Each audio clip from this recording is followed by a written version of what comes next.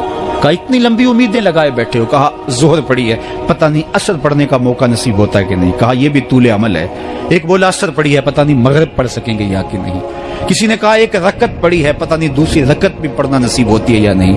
کہا یہ سب تمہارے منہوں کی باتیں ہیں، میں تو کہتا ہوں ایک طرف سلام پھیرا ہے، پتہ نہیں دوسری طرف سلام بھی پھیر سکیں گے یا کہ نہیں۔ کیا موت اتنی قریب نہیں ہے؟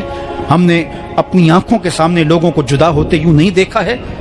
ہم کہتے ہیں اس کی خبر سنا رہے ہو موت کی، یہ تو میں نے ابھی سبزی والی دکان پہ دیکھا تھا۔ لیکن جب موت آتی ہے تو ایک لمحے کا تقدم اور تاخر نہیں ہوتا۔ تو صاحب آئیے اپنی زندگی کو اللہ اور اس کے رسول کی راہوں پہ ڈالیں۔ آج وقت ہے، آج موقع ہے، آج توبہ کا دروازہ کھلا ہے، کل سب کچھ نہیں ہوگا۔ آج اس کی رحمتیں آواز دے رہی ہیں، آج وقت ہے، وقت پر کافی ہے ایک قطرہ بھی آب خوش ہنگام کا، جل گیا جب کھیت برسا می تو پھر کس کام کا۔ اب آئیے سنیے، اس کائنات کے اندر ہمیں وہ خواتین ملیں گی جو پردے کے پیچھے تھی، لیکن پردے کے سامنے ماں نہیں آئی، عبد القادر جیلانی آئے۔ ماں پردے کے پیچھے تھی، پردے کے سامنے فرید الدین گنج شکر آئے۔ ماں پردے کے پیچھے تھی، مہر و ماں نے بھی آنچل نہیں دیکھا، لیکن پردے کے سامنے کربلا میں حسین ابن علی آئے۔